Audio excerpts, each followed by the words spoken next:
Hii leo ikiwa ni tarehe 13 mwezi Oktoba mwaka 2024, on October 13th the year 2024 marks about 6 months since the death of General Francis Ogolla, the CDF general who died in a plane crash. But should I remind you that though 6 months down the line, we have never been given real intel or the real cause on what caused the plane crash that led to the death of General Francis Ogolla and 9 other gallant soldiers. Today, mtaniruhusu niweze kuzamia ndani katika kifo cha General Francis Ogolla, aswa kama jinsi ambavyo Wakenya mpaka ileo wanauliza, was it really a normal accident or was it a planned execution? Because this is not the first time that a high profile figure in the military or in the Kenyan politics has died via a plane crash. 6 months down the line, since the plane crash that claimed the life of the most decorated chief of defense forces in Kenya, in the Kenyan history, Francis Ogolla, still no official report from the military on what really led to the plane crash of the military chopper that killed CDF Ogolla. Questions are still roam and remain afresh in the minds of Kenyans. What really happened or what really killed General Francis Ogolla? The President of Kenya, His Excellency President William Ruto, assured the public that no stones will remain unturned and that the cause of the death will be made public once the military and the KDF finishes their investigation into what really led to the plane crash that killed General Francis Ogolla. Introduced, a publication was made. The general died on 18th of April, the year 2024. It was on a Thursday. The news came in that Kenyan Chief of Defense Forces Francis Ogolla died that afternoon after a Kenyan Defense Forces helicopter crashed in Sidar, Elgeyo Marakwet County. Quoting the message that the president gave us after the death of the general. Today at 2:20 p.m., our nation suffered a tragic air accident at Sidar area, Kaben location, Tot Division in Elgeyo Marakwet County. He said, "I'm deeply saddened to announce the passing of General Francis Ogolla, the CDF of Kenya," President William Ruto said. The other officers who died in the plane crash were Brigadier Swale Said, Colonel Duncan Keitani, Lieutenant Colonel David Sawe, Major George Benson Magondo, Captain Sora Mohammed, Captain Hilary Litali, Senior Sergeant John Kenywa Mureithi, Sergeant Cliffon Omondi, and Sergeant Rose Nyawira. General Ogolla was 61 years old and was a highly respected figure within the Kenyan Defense Forces, and not only in the Kenyan Defense Forces, he remained a notable figure in the military and in the politics of the Republic of Kenya. From graduating from the prestigious institution like the National Defense College of Kenya and the École Militaire de Paris, notably, he also trained as a fighter pilot with the United States Air Force, showcasing his diverse skill set. Throughout his career, General Ogolla rose through the ranks, serving as the Kenyan Air Force commander before becoming the Deputy Chief of Defense Forces. In April 2023, President William Ruto appointed him as the Chief of Defense Forces, the highest rank in the Kenyan military. But now, 6 months later, what really killed General Francis Ogolla? Kenya, led by the military, and I say the KDF, forces were given an order by the President of the Republic, President William Ruto, to dig deep into what led to the death of Francis Ogolla. The President called for a thorough and unhindered investigation into the helicopter crash that killed the Kenyan Chief of Defense, Francis Ogolla. General Ogolla and 9 other military personnel died that day. But as of right now, as I said, it's 6 months down the line. Why hasn't the Kenyan military made a public report on what really killed the Chief of Defense Forces? Should I remind you that the FBI and other investigative bodies were brought in by the President of the Republic of Kenya to make sure that they uncover the real cause and the real cause or what really killed General Francis Ogolla. Now, while speaking about it, Oburu Odinga, the brother to ODM leader Raila Amolo Odinga and the senator, made sure and they called upon the authorities of the Republic of Kenya, including the president, to make sure that they use every tool at their disposal to uncover what really killed General Francis Ogolla. Now, it is a matter of wait and see, a matter of the Republic of Kenya trying to find out the truth.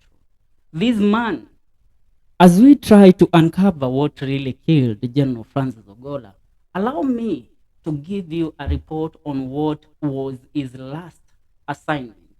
The last assignment that was given by the President to Chief of Defense, Francis Ogolla.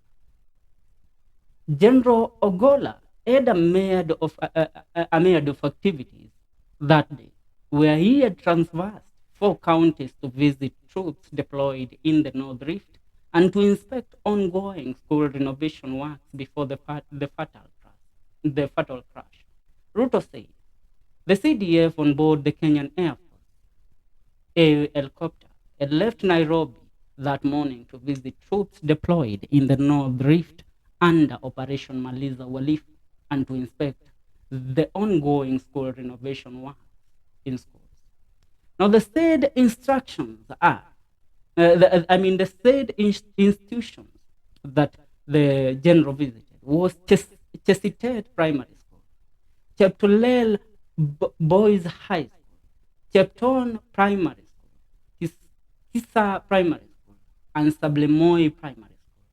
General Ogolla is said to have chaired a security briefing at Chesitet in Baringo County before departing for Kainuk Forward Operating Base in Turkana County, where he addressed the troops. He then flew to Chesigo in West Pokot County to launch the rehabilitation of Cheptulel Boys High School, after which his next destination was said to be the Recruit Training School in Uasin Gishu County, where he was scheduled to inspect construction facilities at the institution. The CDF, however, did not make it to his final destination. According to President William Ruto, the aircraft crashed shortly after takeoff. In his message of condolences, the head of state mourned Ogolla as a distinguished 4-star general, terming his death as a loss to the country. That is what the president said. So, the main question that a lot of Kenyans asked after the president made that report, was it the work of a CDF, a Chief of Defense Forces general, to inspect institutions or projects that are supposed to be inspected by the president? Was it his job? Still, questions remains unanswered. A lot of people have connected the death of Francis Ogolla to that of the late Iranian president, the Tehran president, the Iran president, that is President Raisi. Many claim that the same aircraft that was carrying the CDF general was the same aircraft that carried General Francis Ogolla. And these aircraft have been known to get involved in accidents. Mm. Hizi ni aina ya ndege ambazo zinaaminika mara nyingi zimeweza kuhusika katika ajali ambazo zimepelekea watu maarufu katika serikali tofauti, sio tu serikali ya Kenya, kuweza kuiaga dunia. When due diligence is done and when investigations are done in regards to these aircraft from different governments, not only in the government of Kenya, it has been proved that there was foul play that led to these aircraft crash. You know, the question that a lot of Kenyans ask until date,